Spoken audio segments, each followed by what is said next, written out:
जय माता रानी। दोस्तों आज हम सुनेंगे मथुरा की एक बहुत ही सुंदर प्यारी सी कहानी। मथुरा में एक संत रहते थे। उनके बहुत से शिष्य थे। उन्हीं में से एक सेठ जगत राम भी थे। जगत राम का लंबा चौड़ा कारोबार था। वे कारोबार के सिलसिले में दूर दूर की यात्राएं किया करते थे। एक बार वे कारोबार के सिलसिले में कन्नौज गए। कन्नौज अपने खूबसूरत इत्रों के लिए प्रसिद्ध है। उन्होंने इत्र की एक लंबी शीशी संत को भेंट करने के लिए खरीदी।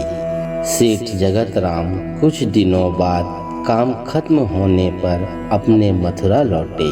अगले दिन वे संत की कुटिया पर उनसे मिलने गए। संत कुटिया में नहीं थे। पूछा तो जवाब मिला कि यमुना किनारे गए हैं स्नान ध्यान के लिए। जगत राम घाट की तरफ चल दिए। देखा कि संत घुटने भर पानी में खड़े यमुना नदी में कुछ देख रहे हैं और मुस्कुरा रहे हैं। तेज चाल से वे संत के नजदीक पहुंचे। प्रणाम करके बोले, आपके लिए कन्नौज से इत्र की शीशी लाया हूँ। संत ने कहा। सेठ जगत राम ने इत्र की शीशी संत के हाथ में दे दी। संत ने तुरंत वह शीशी खोली और सारा इत्र यमुना में डाल दिया और मुस्कुराने लगे। जगत राम यह दृश्य देखकर उदास हो गए और सोचा, एक बार भी इत्र इस्तेमाल नहीं किया, सूंघा भी नहीं और पूरा इत्र यमुना में डाल दिया। वे कुछ न बोले और उदास मन घर वापस लौट आए। कई दिनों बाद जब उनकी उदासी कुछ कम हुई तो वे संत की कुटिया में उनके दर्शन के लिए गए। संत कुटिया में अकेले आंखें मूंदे बैठे थे और भजन गुनगुना रहे थे। आहट हुई तो सेठ को द्वार पर देखा। प्रसन्न होकर उन्हें पास बुलाया और कहा, उस दिन तुम्हारा इत्र बड़ा काम कर गया। सेठ ने आश्चर्य से संत की तरफ देखा और पूछा, मैं कुछ समझा नहीं। संत ने कहा, उस दिन यमुना में राधा रानी जी और श्री कृष्ण की होली हो रही थी। श्री राधा जी ने कृष्ण के ऊपर रंग डालने के लिए जैसे ही बर्तन में पिचकारी डाली, उसी समय मैंने तुम्हारा लाया इत्र बर्तन में डाल दिया। सारा इत्र पिचकारी के रंग के साथ श्री कृष्ण के शरीर पर चला गया और भगवान श्री कृष्ण इत्र की महक से महकने लगे।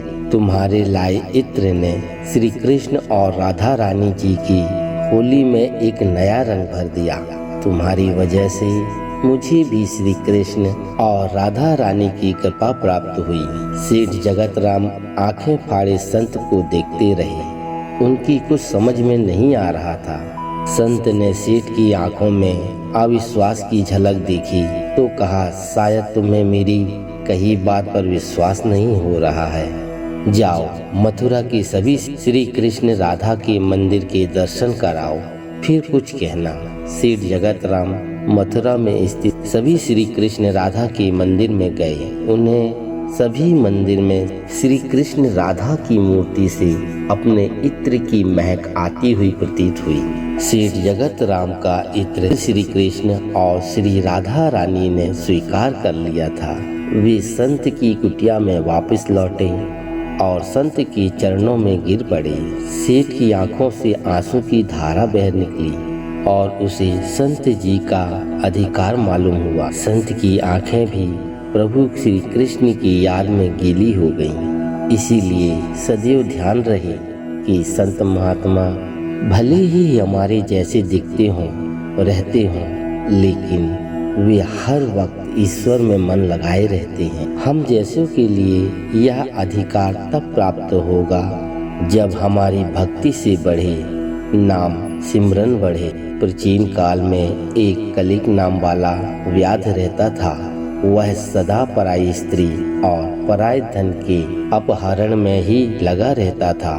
दूसरे की निंदा करना उसका नित्य काम था। वह सदा सभी जंतु को पीड़ा दिया करता था।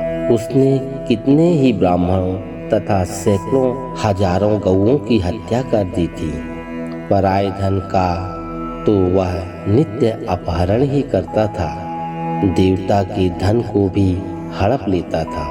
उसने अपने जीवन में अनेक बड़े बड़े पाप किए थे। उनके पापों की गणना करोड़ों वर्षों में भी नहीं की जा सकती थी। एक समय वह महापापी व्याध, जो जीव जंतु के लिए यमराज के समान भयंकर था, सौवी नगर में गया।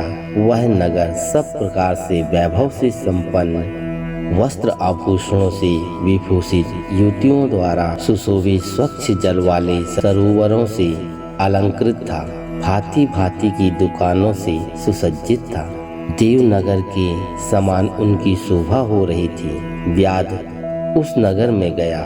सौवी नगर के उपवन में भगवान केशव का बड़ा सुंदर मंदिर था, जो सोने के अनेक कलशों से ढका हुआ था। उसे देखकर व्याध को बड़ी प्रसन्नता हुई। उसने यह निश्चय कर लिया कि मैं यहाँ से बहुत सा स्वर्ण चुरा कर ले जाऊंगा। ऐसा निश्चय करके वह चोरी पर लट्टू होने लगा। व्याध श्री राम के मंदिर में गया। वहाँ उसने शांत तत्वार्थवेत्ता और भगवान की आराधना में तत्पर उत्तंक मुनि का दर्शन किया, जो तपस्या की निधि में थे। वे अकेले ही रहते थे। उनके हृदय में सबके प्रति दया भरी थी। वे सब ओर से निस्वप्न थे। उनके मन में केवल भगवान की ध्यान का ही लोभ बना रहता था। उन्हें वहां उपस्थित देख व्याध ने उनको चोरी में विघ्न डालने वाला समझा। तदंतर जब आधी रात हुई, तब वह देवता संबंधी द्रव्य समूह लेकर चला। उसे मदोन्मत्त व्याध ने उत्तंक मुनि की छाती को अपने एक पैर से दबाकर हाथ से उनका गला पकड़ लिया और तलवार उठाकर उन्हें मार डालने का उपक्रम किया। उत्तंक ने देखा व्याध मुझे मार डालना चाहता है, तो भी उससे इस प्रकार बोले। उत्तंक ने कहा, ओ भले मानुष, तुम व्यर्थ ही मुझे मारना चाहते हो। मैं तो सर्वथा निरपराध हूँ। लुब्धक, बताओ तो सही, मैंने तुम्हारा क्या अपराध किया है? संसार में लोग अपराधी की ही प्रयत्न पूर्वक हिंसा करते हैं। सौम्य सज्जन निरा अपराध की व्यर्थ हिंसा नहीं करते हैं। शांत चित्त साधु पुरुष अपने विरोधी तथा मूर्ख मनुष्यों में भी सद्गुण की उपस्थिति देखकर उनके साथ विरोध नहीं रखते। जो मनुष्य बारंबार दूसरों की गाली सुनकर भी क्षमाशील बना रहता है, वह उत्तम कहलाता है। उसे भगवान विष्णु का अत्यंत प्रियजन बताया गया है। दूसरों के हित साधन में लगे रहने वाले साधु जन किसी के द्वारा अपने विनाश का समय उपस्थित होने पर भी उनके साथ वैर नहीं करते। चंदन का वृक्ष अपने को काटने पर भी कुठार की धार और सुवासित ही करता है। अहो, विधाता बड़ा बलवान है। वह लोगों को नाना प्रकार के कष्ट देता रहता है। जो सब प्रकार के संग से रहित है, उसे भी दुरात्मा मनुष्य सताया करते हैं। अहो, दुष्ट जन इस संसार में बहुत से जीवों को बिना किसी अपराध के ही पीड़ा देते हैं। मल्लाह मछलियों के, चुगलखोर सज्जनों के और व्याध मृगों के इस जगत में अकारण वैरी होते हैं। अहो, माया बड़ी प्रबल है। यह संपूर्ण जगत को मोह में डाल देती है तथा स्त्री, पुत्र और मित्र आदि के द्वारा सबको सब प्रकार के दुखों से संयुक्त कर देती है।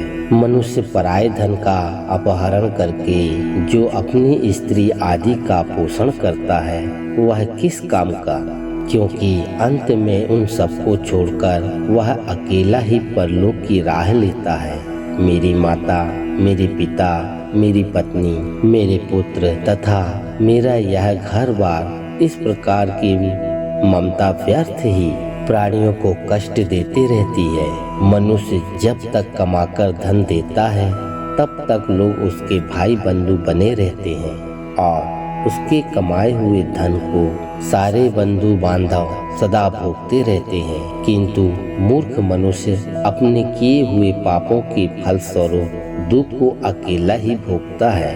उत्तंक मुनि जब इस प्रकार कह रहे थे तब उनकी बातों पर विचार करके कलिक नामक व्याध भय से व्याकुल हो उठा और हाथ जोड़कर बारंबार कहने लगा, प्रभु मेरे अपराध को क्षमा कीजिए। उन महात्मा के संग के प्रभाव से तथा भगवान का सानिध्य मिल जाने से उस लुब्ध के सारे पाप नष्ट हो गए तथा उनके मन में निश्चय ही बड़ा पश्चाताप होने लगा।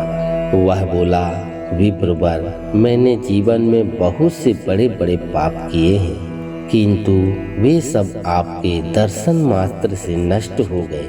प्रभु मेरी बुद्धि सदा पाप में ही डूबी रहती थी। मैंने निरंतर बड़े बड़े पापों का ही आचरण किया है। उनसे मेरा उद्धार किस प्रकार होगा? मैं किसकी शरण में जाऊं? पूर्व जन्म के किए हुए पापों के फल से मुझे व्याध होना पड़ा है। यहाँ भी मैंने पापों के ही जाल बटोरे हैं। ये पाप करके मैं किस गति को प्राप्त होऊंगा? महात्मना कलिक की यह बात सुनकर ब्रह्म ऋषि उत्तंक इस प्रकार बोले। उत्तंक ने कहा, महामते व्याध, तुम धन्य हो, धन्य हो। तुम्हारी बुद्धि बड़ी निर्मल और उज्जवल है, क्योंकि तुम संसार संबंधी दुखों के नाश का उपाय जानना चाहते हो। चैत्र मास के शुक्ल पक्ष में तुम्हें भक्ति भाव से आदर पूर्वक रामायण की नवाह कथा सुननी चाहिए। उनके श्रवण मात्र से मनुष्य समस्त पापों से छुटकारा पा जाता है। उस समय कलिक व्याध के सारे पाप नष्ट हो गए। वह रामायण की कथा सुनकर तत्काल मृत्यु को प्राप्त हुआ। व्याध को धरती पर पड़ा हुआ देख दयालु उत्तम मुनि बड़े विस्मित हुए। फिर उन्होंने भगवान कमलापति का स्तवन किया। रामायण की कथा सुनकर निष्पाप हुआ। व्याध दिव्य विमान पर आरूढ़ हो उत्तंक मुनि से इस प्रकार बोले, विद्वान, आपके प्रसाद से मैं महापातकों के संकट से मुक्त हो गया, अतः मैं आपके चरणों में प्रणाम करता हूँ। मैंने जो किया है मेरे उस पाप को आप क्षमा कीजिए। सूत जी कहते हैं, ऐसा कहकर कलिक ने मुनि श्रेष्ठ उत्तंक पर देव कुसुमों की वर्षा की और 3 बार उनकी परिक्रमा करके उन्हें बारंबार नमस्कार किया। तत्पश्चात अप्सराओं से भरे हुए संपूर्ण मनोवांछित भोगों से संपन्न विमान पर आरूढ़ हो वह श्री हरि के परम धाम में जा पहुंचा। अतः विप्रवरो, आप सब लोग रामायण की कथा सुने। चैत्र मास के शुक्ल पक्ष में प्रयत्न पूर्वक रामायण की अमृतवाणी कथा का नवाह पारायण अवश्य सुनना चाहिए। इसलिए रामायण सभी रीतियों में हितकारक है। इसके द्वारा भगवान की पूजा करने वाला पुरुष मन से जो चाहता है उसे निसंदेह प्राप्त कर लेता है। संत कुमार, तुमने जो रामायण का महात्म्य पूछा था वह सब मैंने बता दिया।